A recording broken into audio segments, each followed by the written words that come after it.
What a lovely day to have a competition. First one to catch 5 fish wins beep, and the loser has to get the platinum trophy on Thumper before they're allowed to play any other game. Fishing Master review for the PlayStation VR. Let's begin!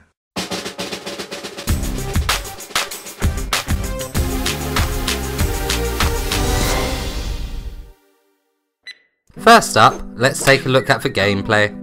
The fishing mechanics are very easy to pick up. To cast, you simply hold the T button and swing in the direction you want your hook to travel, and then release the T button. It is precise most of the time. When you get a bite, you have to quickly swing the move controller in the direction seen on screen. You then have to hold the T button to weaken the fish, and then move the fishing rod in the opposite direction, to what way the fish is swimming. If the bar turns red, you have to let go of the T button, otherwise the line will break. Sometimes the fish will jump out of the water. When they do this, you have to swing the fishing rod left and right. Doing this in time will daze the fish. Sometimes the fish icon will become on fire. When this happens, the fish swims faster. These moments are quite intense as the line could break more easily. When you have reeled them in close enough, you pull the move controller up and the fish lands in your boat. You can then pick them up to take a closer look, and its stats are displayed on screen. You can fish in 12 locations, which are unlocked as you progress through the main missions. You also eventually unlock challenges, which upon completion, reward you with coins. Catching a fish also rewards you with coins. These can be spent in the store on your boat. You can buy fishing rods,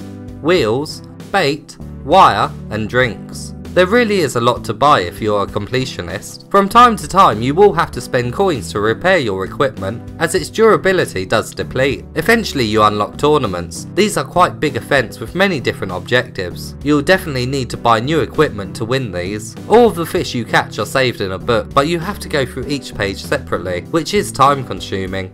You can also view your fish in a virtual aquarium, but you can't interact with them, and there is no music. It does feel incomplete. Overall, the fishing mechanics are solid, and the game is a lot of fun to play.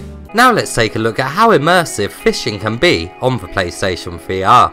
The boat is very sharp and the rod in your hand certainly stands out, but the backgrounds are quite blurry. All of the fishing locations are very unique from one another. Fireworks go off in San Francisco Bay and snow falls all around you in the Arctic. The snow did take me a little while to get used to, as I was preparing myself for snow to actually hit my arm. It really is quite immersive. The fish really are the graphical star of the show, which they really should be for a fishing game. When you hold them up you can see light shine off their scales. It's quite impressive.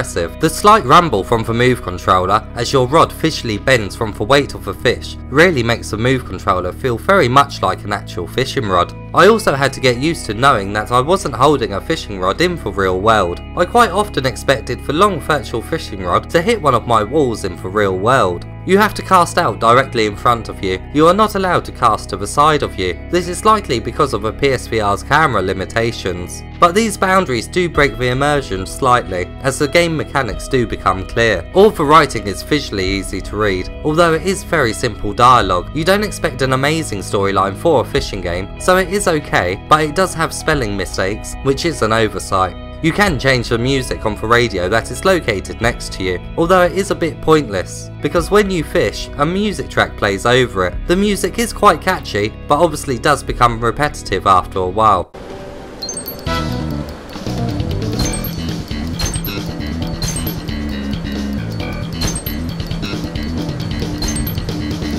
The music speeds up when the fish is fighting a lot on the end of your line, which adds to the intensity of the situation.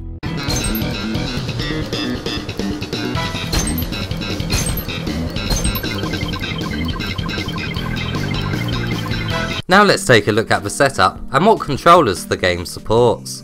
I played this game mainly in a seated position just under 2 meters away from the camera. It is best to stand, but you can play sitting down. The only real annoyance of being seated is that it is a bit awkward to turn around and enter your boat's cabin, as sometimes the icon to do so is directly behind you. The head tracking was great and at no point did the game make me motion sick. This game can only be played with one move controller. The DualShock controller and 2 move controllers are not supported. It's a shame you can't use 2 move controllers, one for reeling in the fish and the other for holding the rod. It would have made the game a lot more immersive. Now let's take a look at how long the game is and what trophies come with it. It took me around 7 hours to unlock for competitions. If you're planning on beating them too, you can certainly add a few more hours of gameplay time as they include quite a few objectives. Extra gameplay time is included in my 7 hours because of unclear objectives. Some of the objectives don't explain how to complete them very well, and I only succeeded through trial and error. There is a platinum in this game and it will take you a very long time to get. In total there is 28 trophies that can be achieved. There is 10 bronze, 11 silver, 6 gold and 1 platinum. Some appear to be quite a grind, such as completing 100 daily tasks, but a lot are quite decent challenges, such as catching a certain size fish and catching 10 5-star rating fish. Overall they are pretty decent for a fishing game, and now it's time for the verdict.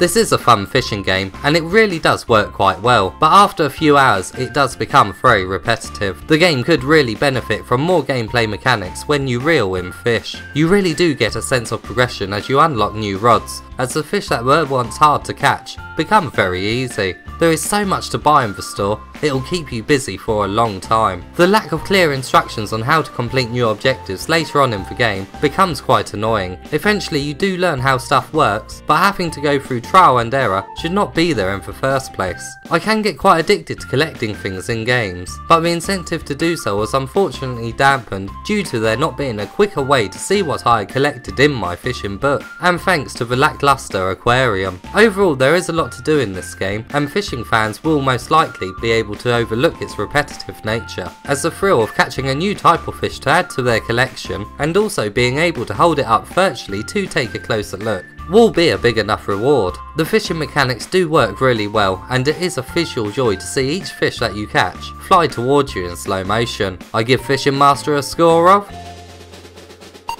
7 out of 10. Look on the bright side, Beat. At least you can take yours home and keep it as a pet. I would have to buy an aquarium.